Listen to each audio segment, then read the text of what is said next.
necesidad muy bonita de que la persona a la que estamos viendo sufrir en duelo mejore, pues podemos meter la pata con alguna que otra frase o con alguna que otra actitud.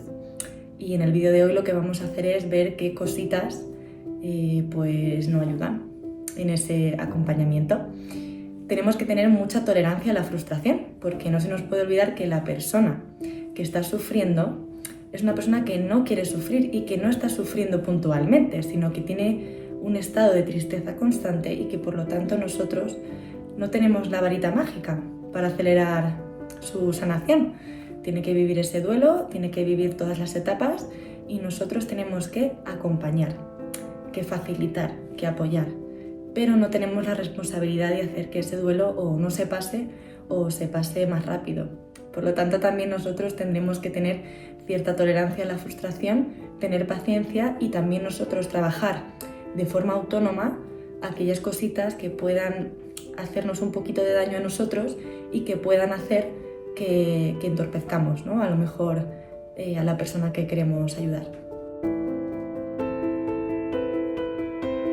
Porque si, por ejemplo, nosotros hemos vivido un duelo recientemente, hemos vivido ya ese sufrimiento y podemos caer un poco en la tentación de querer acelerar el proceso de la otra persona o de decirle cómo lo tiene que hacer, y se van a mezclar a lo mejor algunas cositas nuestras internas que pueden hacer que la otra persona pues no se sienta ni escuchada, ni comprendida, ni que empaticemos, ¿no? Desde luego, todo es de la buena intención, por supuesto, pero si, por ejemplo, yo acabo de pasar un duelo hace poco y tengo una amiga que ha perdido a su padre y yo también he perdido a mi padre, pues a lo mejor para evitarle sufrimiento intento hacerle mucho hincapié en las cosas que no debe hacer, porque quiero ahorrarle ese sufrimiento por las cosas que yo supuestamente hice mal, ¿no? Entonces, es con buena intención, por supuesto, pero que estamos a lo mejor entorpeciendo y haciéndole un flaco favor a la persona que está sufriendo, también.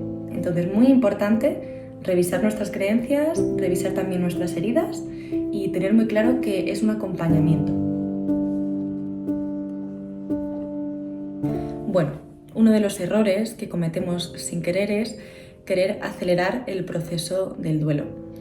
Y al final, aunque sepamos más o menos lo que dura cada fase y el tiempo estimado en lo que una persona puede estar en duelo, a veces cometemos el error de querer acelerar ese proceso, ¿no? Y lo hacemos pues con algunas frases o algunos comentarios que son del tipo, pues, vengas a la calle, deberías estar entretenida, ya ha pasado mucho tiempo, tienes que salir adelante.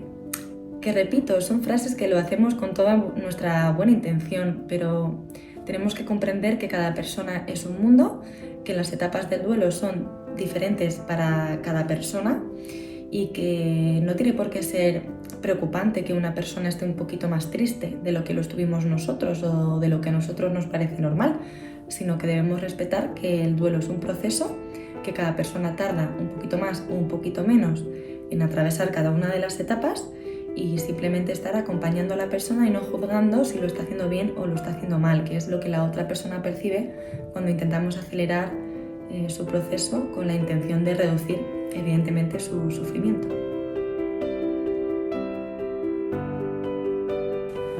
Otro error que cometemos a veces y sin querer es evitar a la persona que está en duelo, porque a veces nos sentimos tan insuficientes y tan incapaces de ayudarles que sin darnos cuenta nos alejamos de ellos, ¿no? Y esto lo único que hace es fomentar que la persona se sienta mucho más aislada. Tenemos que recordar que la persona que está en duelo, su mundo interior está súper descolocado, esa persona está devastada. Entonces, aunque parezca que lo que le decimos o que el acompañamiento que le hacemos no le hace mejorar, para la persona es fundamental sentir nuestra cercanía.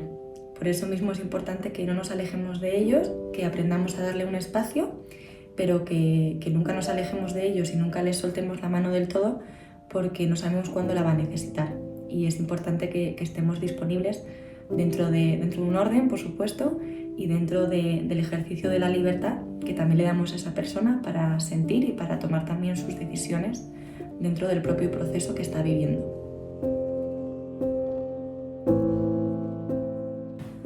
Ahora vamos a hablar de lo que yo llamo los consejos no solicitados, ¿no? Que esto parte de la base de de los momentos en los que nosotros a veces nos ponemos un poquito ansiosos por ayudar a la otra persona, ¿no? Partimos de esta base de querer ayudarle y entonces damos consejos. Creemos que sabemos lo que esa persona necesita y lo que tenemos que hacer es preguntarle a la persona que está pasando el duelo qué es lo que necesita. Y seguramente muchas veces tendremos razón, pero esos consejos a veces que damos, pues por ejemplo, deberías salir más, o deberías levantarte de la cama, o deberías tener un hobby que te entretenga, pues seguramente tengamos razón. O sea, seguramente esa persona necesita salir de casa y le vendría fenomenal tener un hobby que le mantenga más entretenido o más entretenida.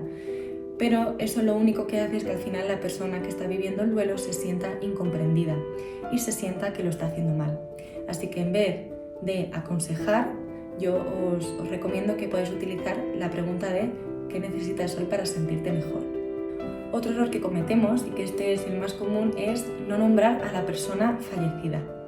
Aquí yo siempre veo como dos tipos de personas. Por un lado, aquellas personas que necesitan estar continuamente hablando del familiar o del amigo o de esa persona que se ha ido, y está el otro extremo, que es pues aquellas personas que no se ven capaces, que no quieren ni sacar el tema y que en cuanto hablas un poco de este tema, pues se vienen abajo, ¿no? Y aquí tenemos que conocer cómo es esta persona a la que estamos acompañando en el duelo. Hay que hablar, por supuesto que sí. Tenemos que preguntarle también si quiere hablar del tema, ¿no? Pero lo que no podemos hacer, lo que no debemos hacer es hacer como que la persona no ha existido, porque eso duele muchísimo y la persona va a necesitar hablarlo. A lo mejor no de la manera que tú quieres o a lo mejor no con la frecuencia que tú lo harías, pero querrá hablarlo. A lo mejor ahora no, pero en algún momento querrá hacerlo. Y si siente que puede hablar de esa persona que se ha ido contigo, va a poder desahogarse y le vas a ayudar muchísimo, aunque tú no te lo creas.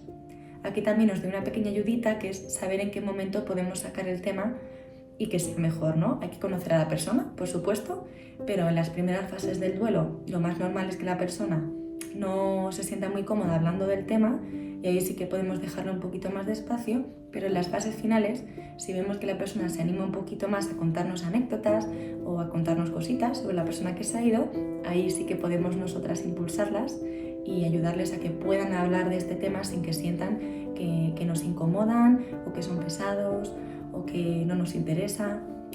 Al final, la escucha activa es una escucha en general, es una escucha con la mirada, es una escucha con la boca, es una escucha con los oídos, es una escucha con el corazón.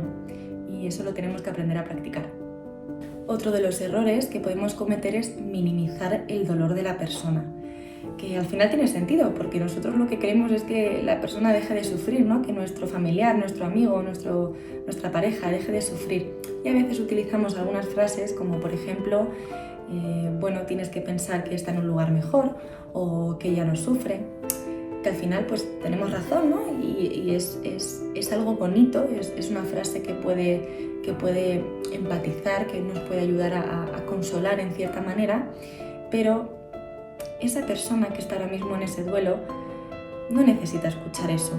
Ya llegará la fase en la que eso le consolará, pero si a lo mejor está en esa fase de negación, que tú le digas eso puede hacerle sentir como que no está sintiendo lo que debería sentir o a lo mejor que está mal lo que él piensa o que se sienta mala persona por no ver la parte positiva, ¿no? Al final encontrar la parte positiva de un duelo, la parte positiva de una pérdida, es algo que la propia persona consigue hacer cuando ya ha acabado ese duelo y cuando ha pasado bastante tiempo.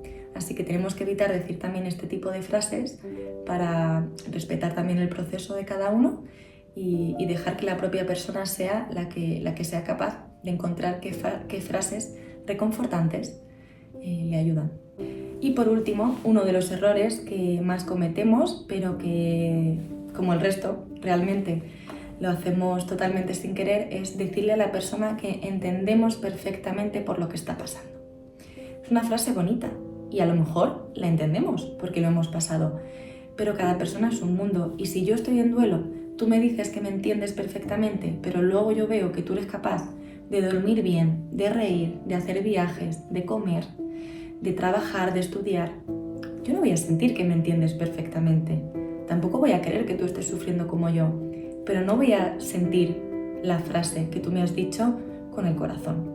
Entonces, en vez de decir esta frase que está cargada de buenas intenciones, sí que podemos decir: no puedo ni imaginar por el dolor que estás pasando, pero quiero que sepas que estoy aquí contigo, pase lo que pase y necesites lo que necesites. En resumen, lo que os quiero contar con todas estas cositas, estos errores, es que al final, cargados de buenas intenciones, a veces podemos entorpecer el duelo de nuestras personas, ¿no? De las personas que tenemos cerquita y que vemos que están sufriendo. Entonces es importante, sobre todo, entender que estamos acompañando a la persona, que la persona necesita escucha con el corazón, que necesita un acompañamiento genuino, honesto y presente.